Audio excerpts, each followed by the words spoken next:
Hello everyone, it is Joe here from Omnipoke, the channel that brings you guys everything Pokemon. Today we're going to be looking at Drew Kennet's recent regional winning list over at Salt Lake City. He played Arceus Gengar, a pairing that's pretty interesting, and I think we did see some Arceus Gengar approaches, but still playing that Houndoom engine and really just using that Starbirth ability to get set up.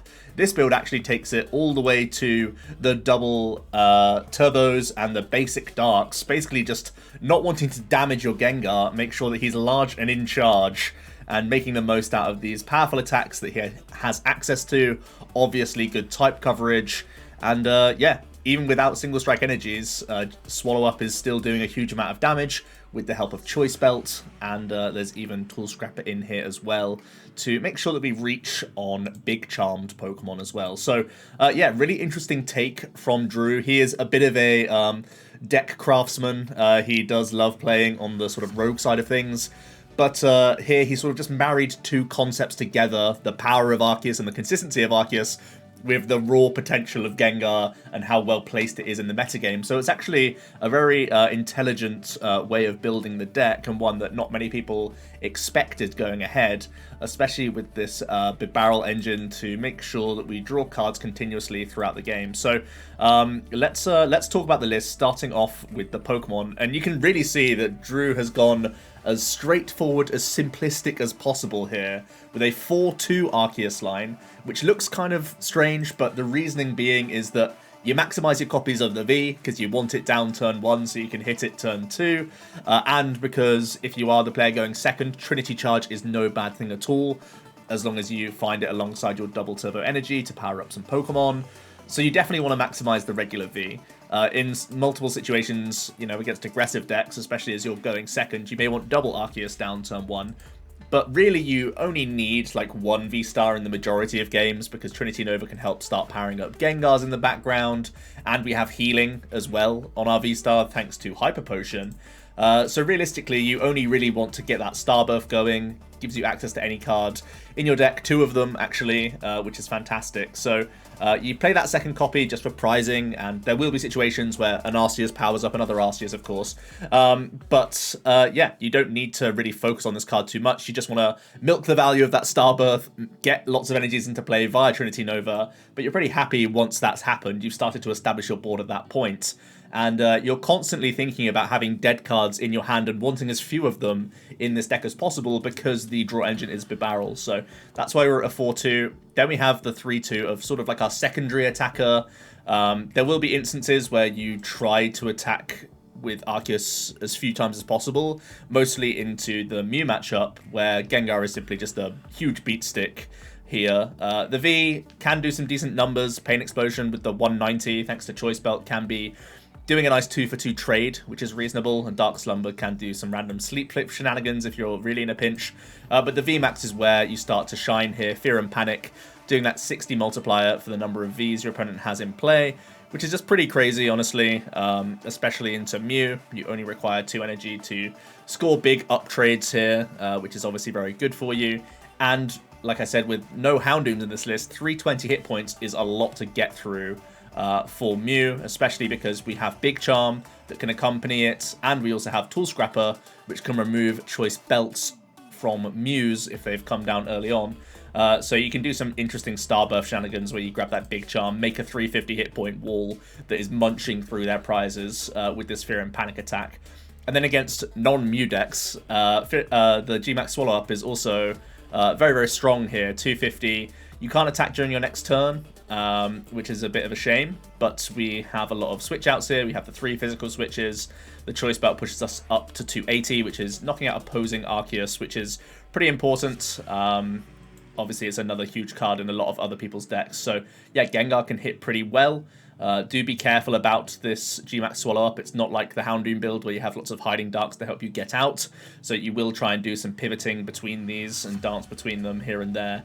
And you want to only use the Swallow Up really if you are getting big knockouts. So just use that sparingly and allow Fear and Panic to be a sort of setup attack if need be in those sorts of instances.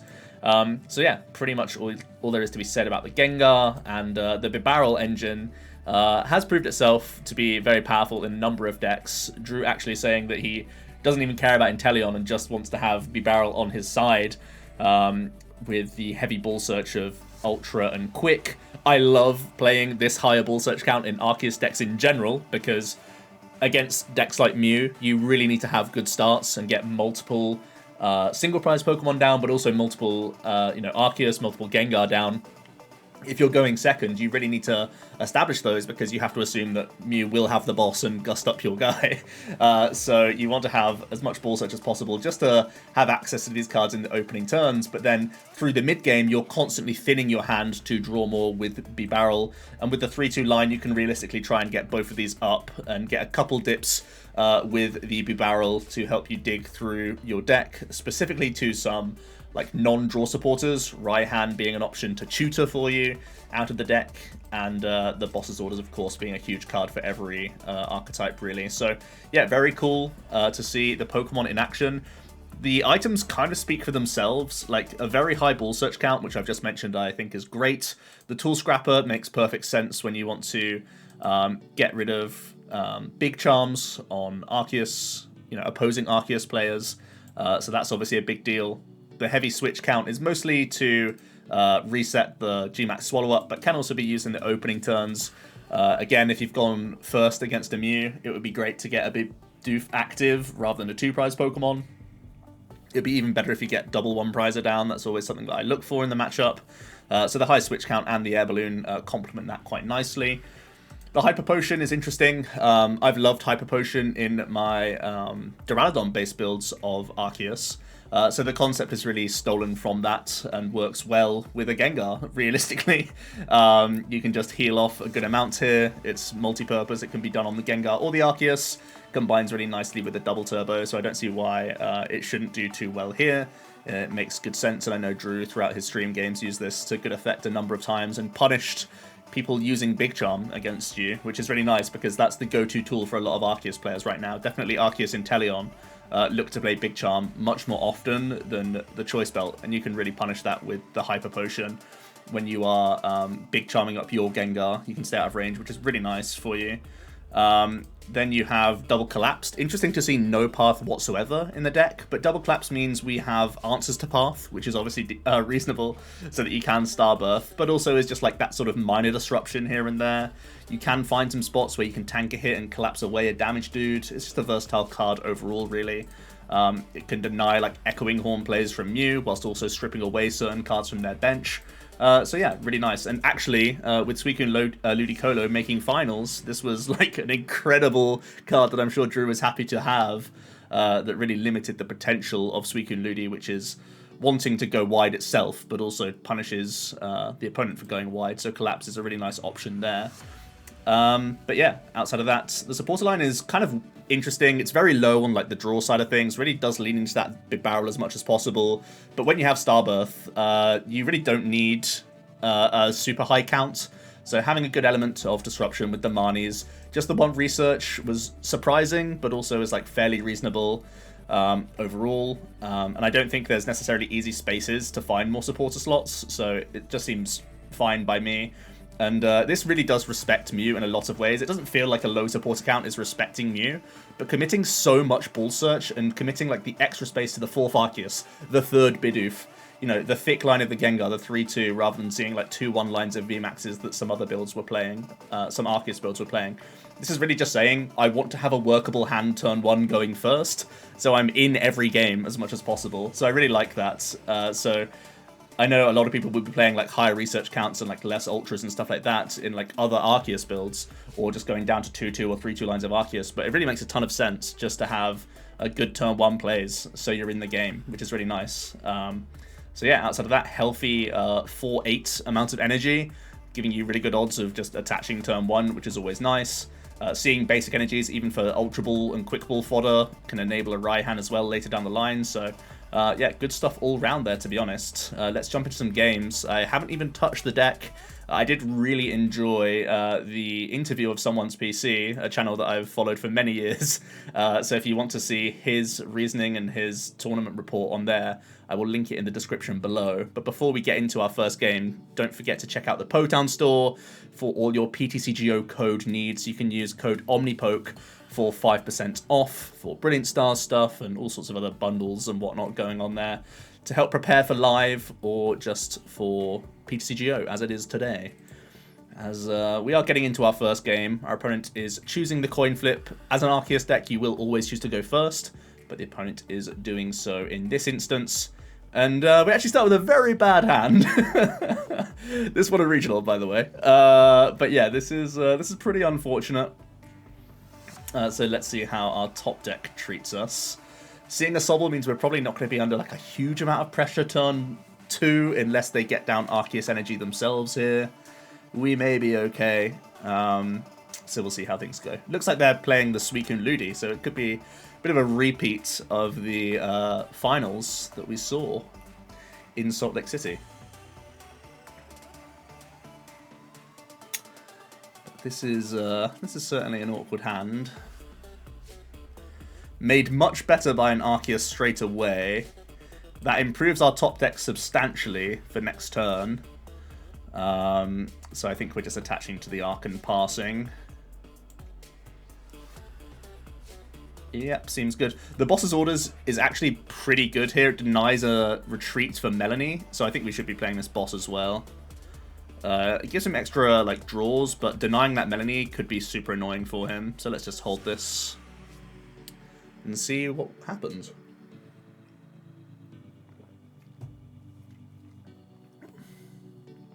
If our opponent is net decking Finn's list, it won't be playing Marnie's, so we're not going to get bailed out here, unfortunately.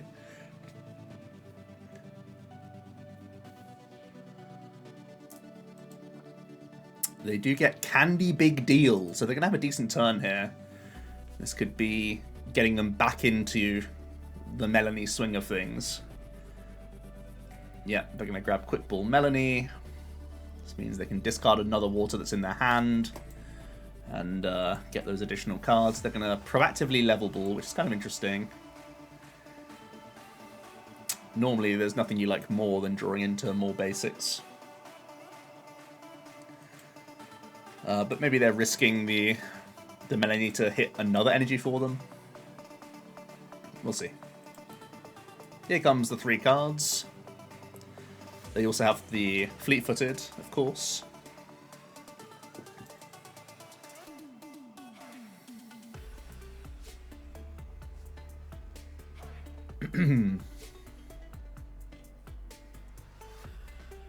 Let's see. A pass would be so good for us.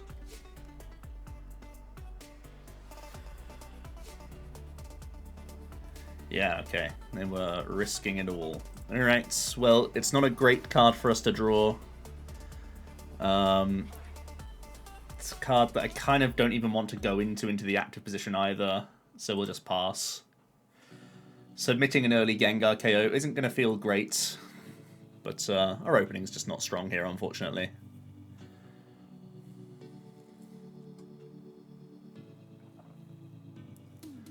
Alright, they're going to get the Fleet-Footed card.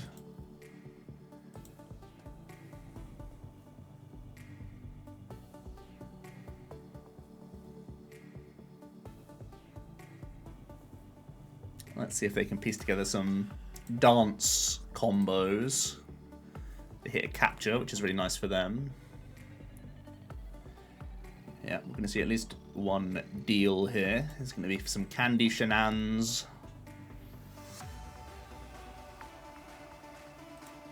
Nope, they're going for the bench. Yikes.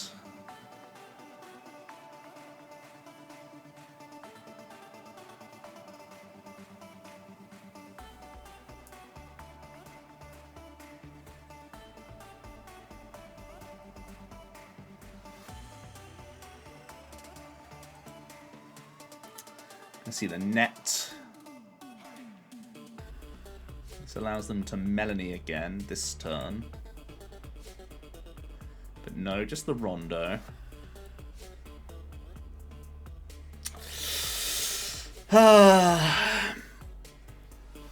Trinity Charge would drastically improve our top decks, but it would be disastrous if they just Colo us. And it's really easy for them to, right? Because they're holding holding Big Deal in hand. Attaching active is really weird. It opens up Raihan as top decks. And it makes us slightly less weak if our opponent does just get the cross switcher KO next turn. So although this is weird, I think it's our best play. It opens up our top decks quite substantially.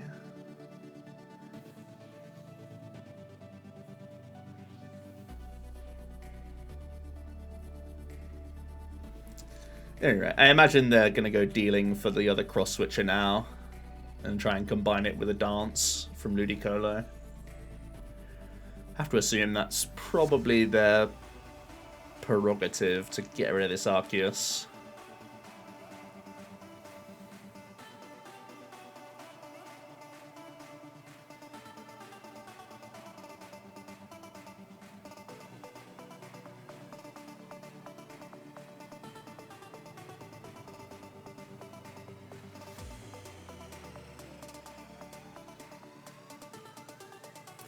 Here we go, they fleet-footed after for some reason. And instead they just choose to pile in on the active. Okay, okay.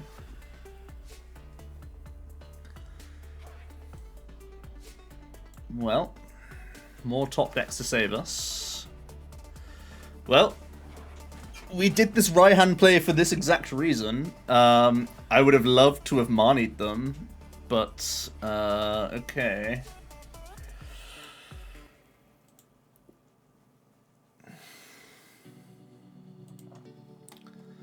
Let's trade out any one card for any two cards. I think I definitely want one of my cards to be Ultra Ball, so I can Bibs. Oh man, this is actually a really weird Starbirth. It's not a lot of value. Collapsing isn't great, but it's got to be decent, right? Yeah, collapsing's not that bad. It's like Collapsed Bibarel is so greedy, but do I have another play? I guess the Ultra Ball is not even stronger because I prefer to draw into Ultra Ball. I'd be getting one less card. Actually, I could switch. I can do switch balloon and just hold the hyper. Our other hyper's prize, which is the only reason why I'm like thinking twice about this. KO active is obviously big as well, right? Maybe I just have to play kind of safer. Like this and this.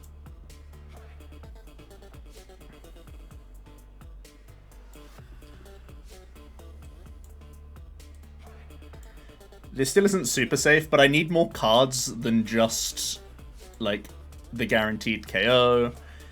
I need something to power up for next turn. I need the energy. Like, there was more than, like, 2 cards that were required there.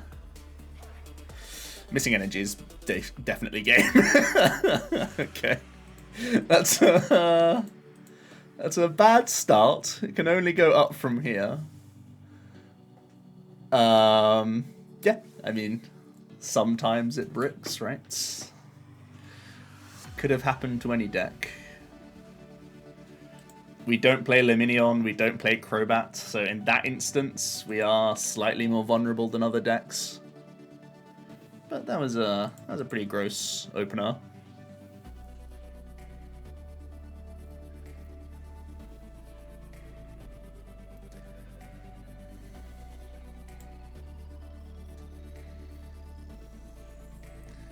Pretty sure we get beat by every deck in format when you're that slow. But here we're going for first with a fistful of Ball Search cards, which is a nice feeling.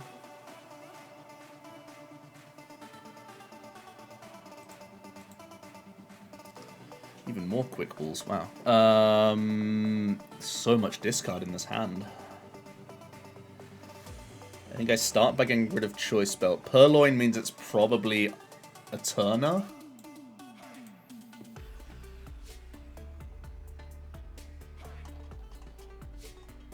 And Collapsed is very good against Eternatus.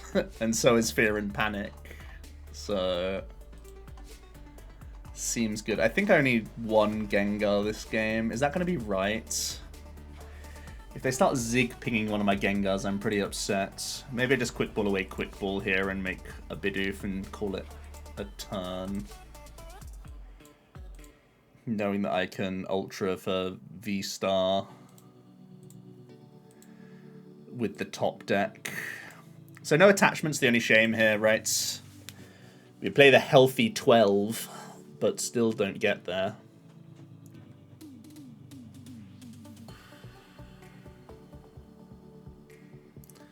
So we don't get instantly wrecked by Path, thanks to the Bibarel, which is nice. They're playing Purloin and Path. What is this deck?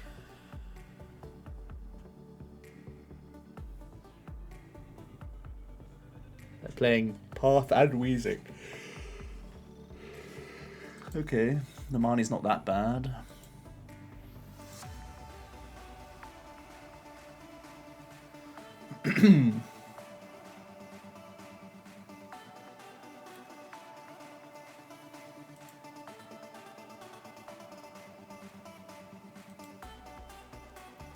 It's like Wheezing Hammers or something.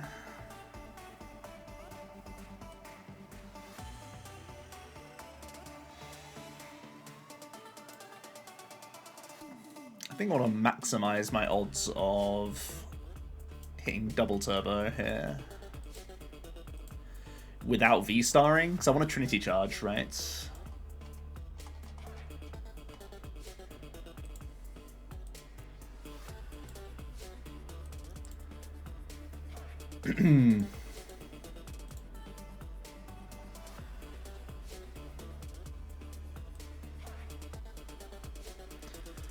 We'll let them keep their 2-card hand.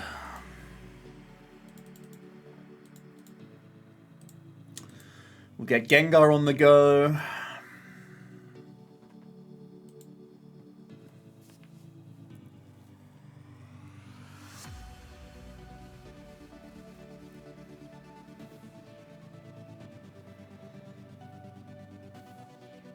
Yeah, they're just wheeze, man.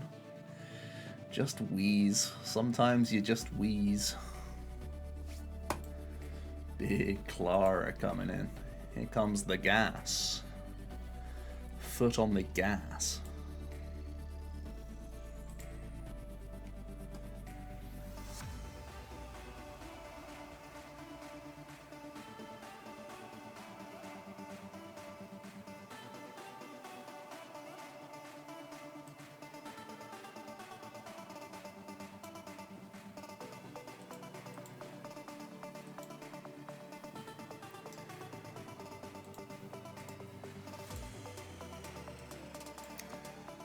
I guess we're just gonna hit him.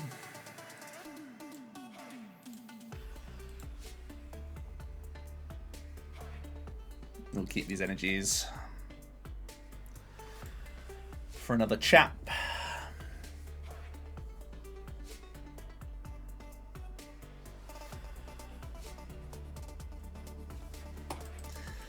The ladder is wild these days. Lots of reaction going on from Salt Lake, so yeah. Reaction comes in many forms.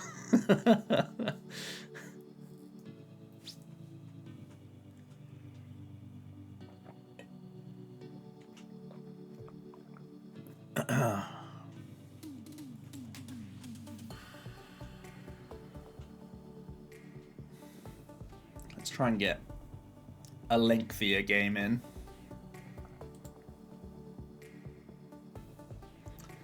So far we've had some wild hands.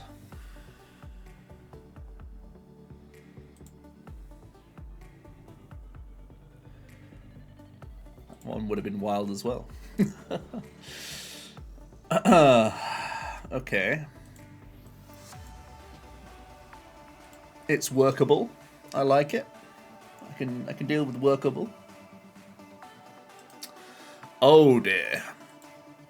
You know when I said reaction comes in many forms?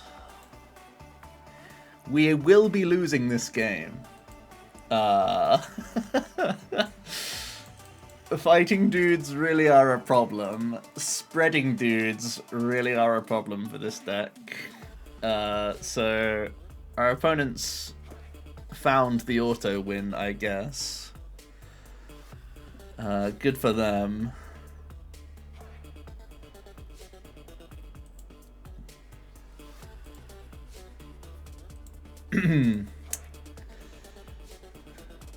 sees no Mew in top 8. Suddenly, all the Urshis are back. Yikes. Okay.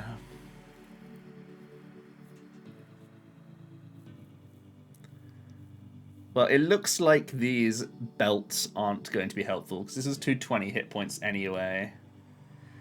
And I'll be two-shotting with basically everything. So the belts are going. Arceus is definitely one of the cards we're grabbing. Do I just honestly grab double arc here? Probably double arc. Discard the dark to prep a Raihan play.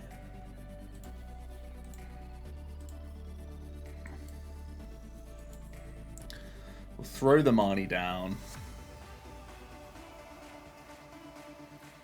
No energy attachment is pretty feels bad. But the hand isn't bad for next turn at least.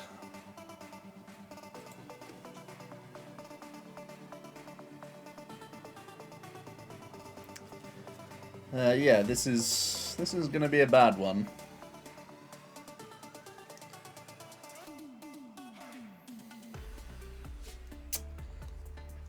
Definitely feels like the tides are changing if people think it's safe to play Melanie Urshi again.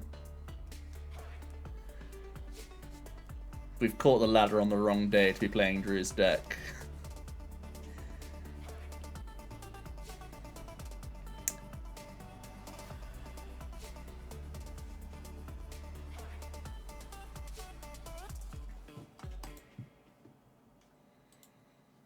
They're going to get dealing. They already pretty much have the ideal turn. They can research here as well if they wish, yeah. Research, they still have this to make sure they get their next Urshi. Or Persimmon if they want to. If they really want to turn the screw. Kind of surprised they chose not to E-search and discard another water here. Oh, I guess a water's already hit in the discard pile. Yeah, it's fair. It's fair. More Sobbles coming down. Here's the search.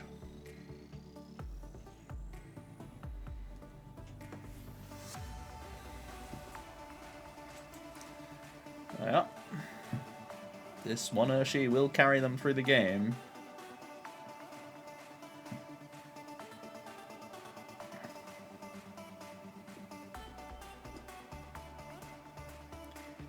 Probably. Probably.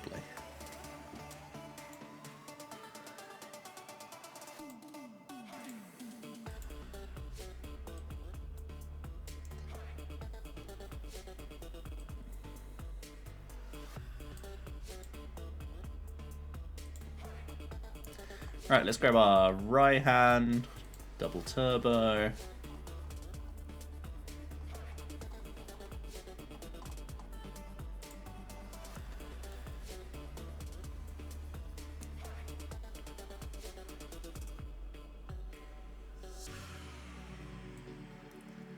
Feels really bad that I can't Marnie their hand.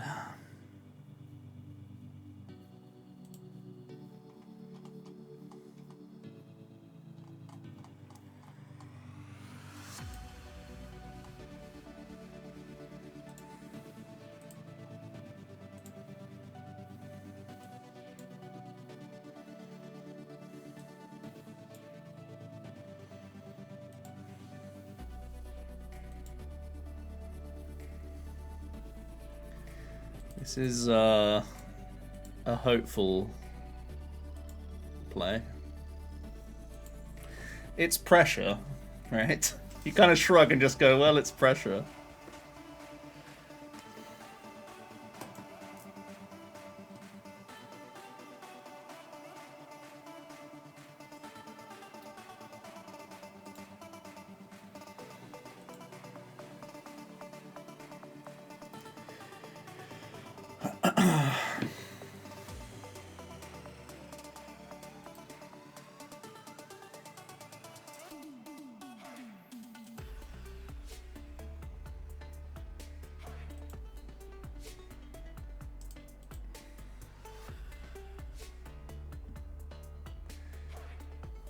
If he Octilleries for Persimmon, it's game. Yeah. Seems good.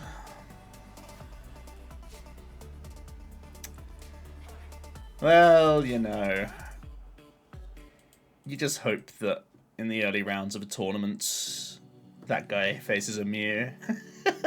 And you also face a Mew. And then everything's good. Oh, I'm actually up against a buddy of mine. Let's see how this goes. I don't know what they're playtesting at the moment. I would think they're playing Mew, but let's see. This is a really bad start for us. We have no ball search. None of our 7 good basics. Hate to see it. Okay.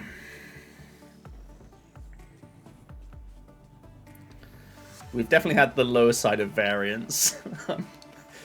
I'm pretty confident of that. This has just won a regional, can confirm.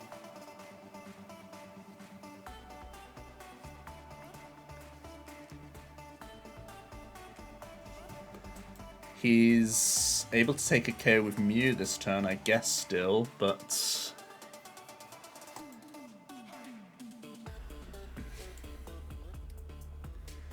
See a tablet going. You're always happy to see tablets go because you want Gengar to be pushing hard.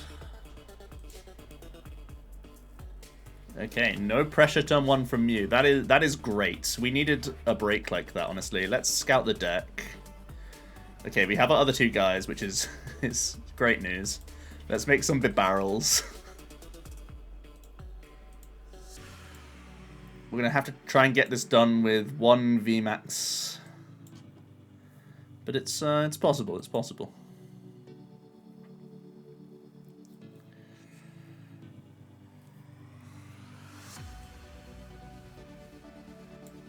Let's proactively collapse, I guess.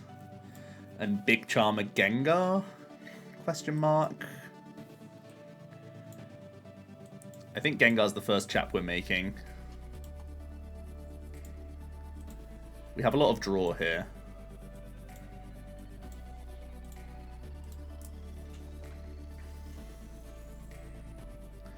Okay, second Gengar is going to be our board.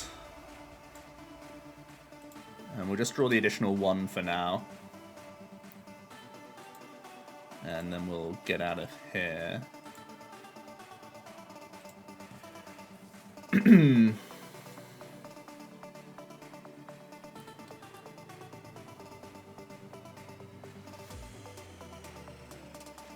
So opponent has both double turbos. They're down 1 of their boss already.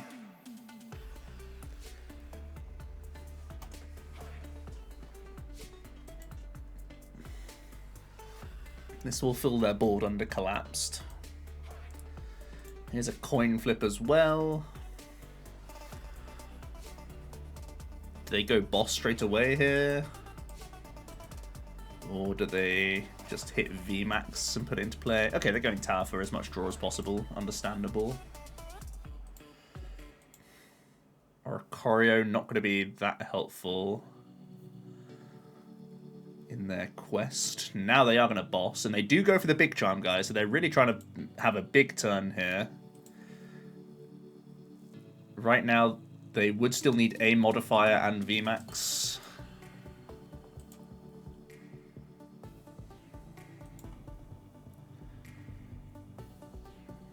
And next turn, we basically need to hit our Raihan. One is discarded, so it's not great odds. But we can draw off of Rose Tower, and we can draw off of 2 Bibarels. Ugh. Oh, they're short. They're short. So, problem here is that we only have 1 Gengar VMAX left in the deck. So I need to go Gengar VMAX into Arceus into Gengar to close the game. That gives them the chance to KO Gengar here for 3 prizes. Yeah, the opening research was so rough for us.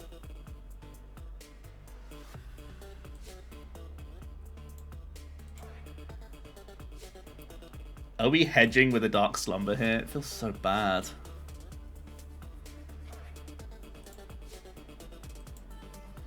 Can I get out of the active and collapse this boy away, perhaps?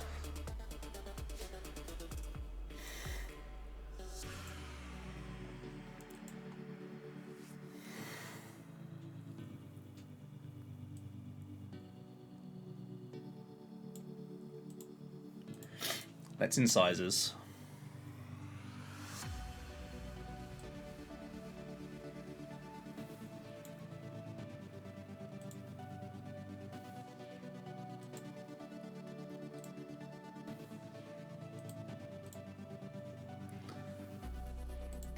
I think we're committing to large and in charge on the bench. We can get a free Rose Tower card.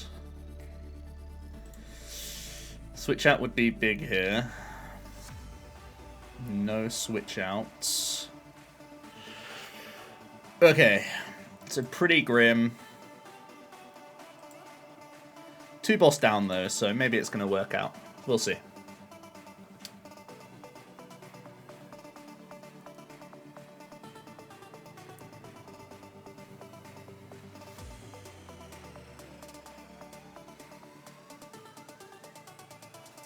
I'm going to see a sparkle from them.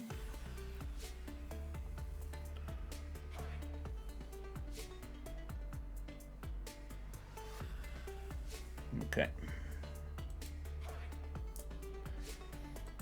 Big mellow into a phone.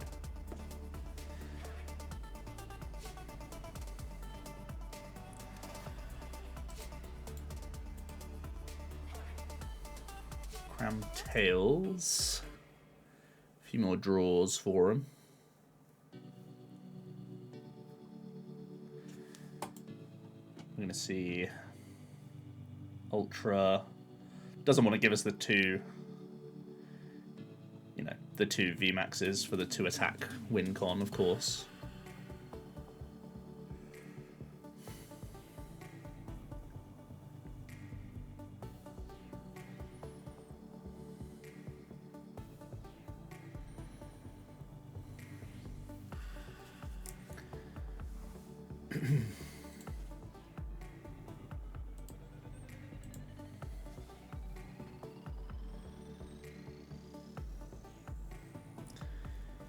Comes the Mew. Are they just going to leap into Oricorio, perhaps?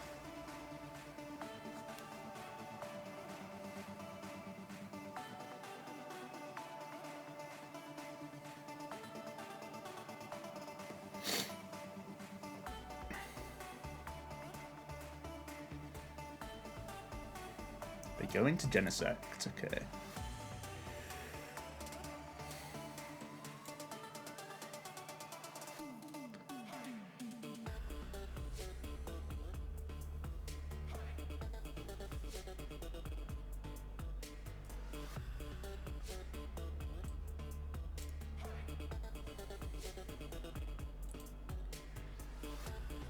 So I think we're meant to boss the Mellow here. It's a much bigger threat to us. So I'll start there.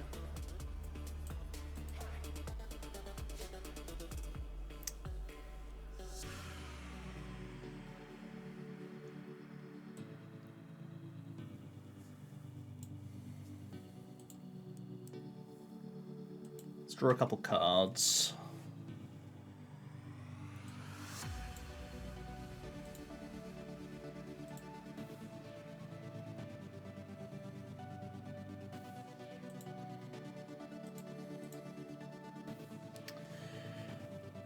Seems reasonable to me.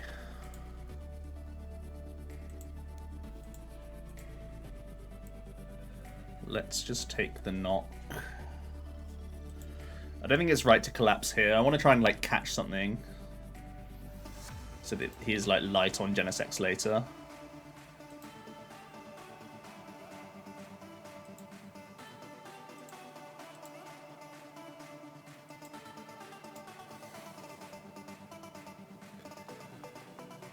Let's see what they're going to do here.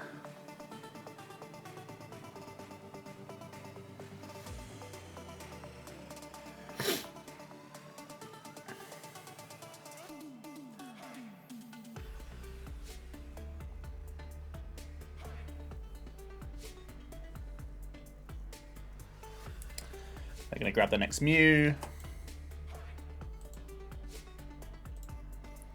Slap a fusion on there. See, tablet 1. See, rope. That's going to the Bidoof.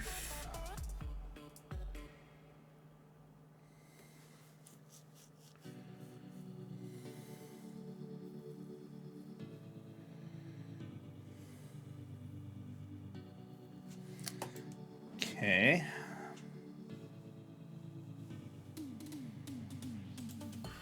I think Gengar's pretty safe though, right? So we have tablets. Oh, they have 2 tablets remaining.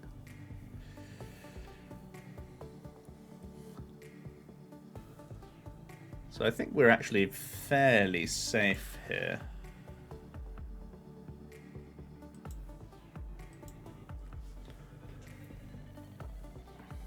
So he's leaping again.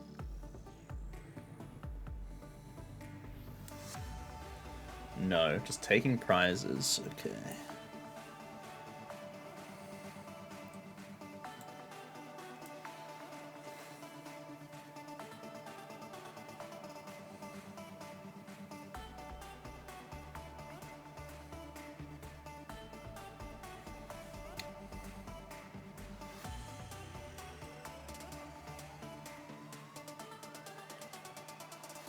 I don't see much problem with just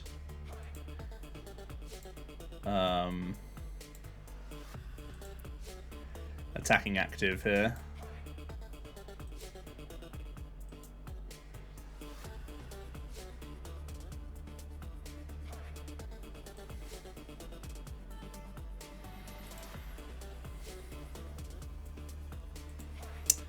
We'll keep our Starbirth open.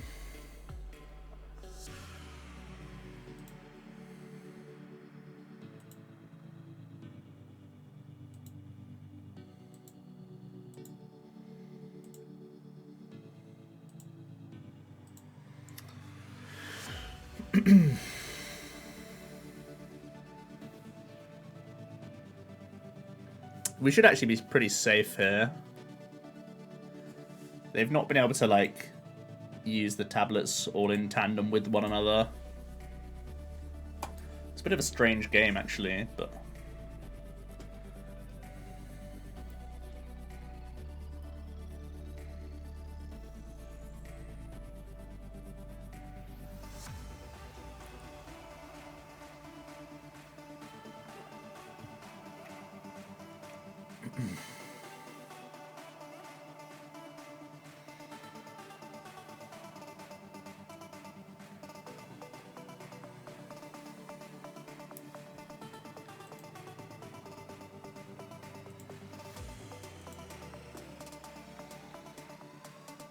Alright, we're gonna see a boss.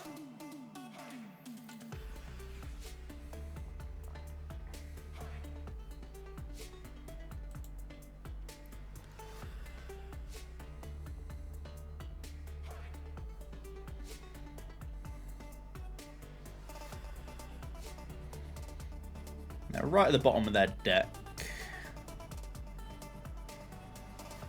But I don't really see what they can do outside of, like, I don't know, hit us for an amount that's just shy.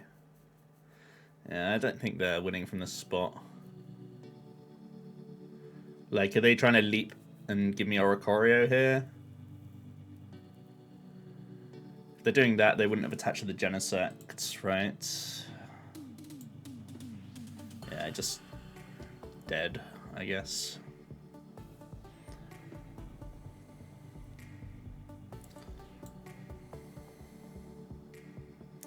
Well, Gengar that doesn't damage itself is still a huge threat to the Mew.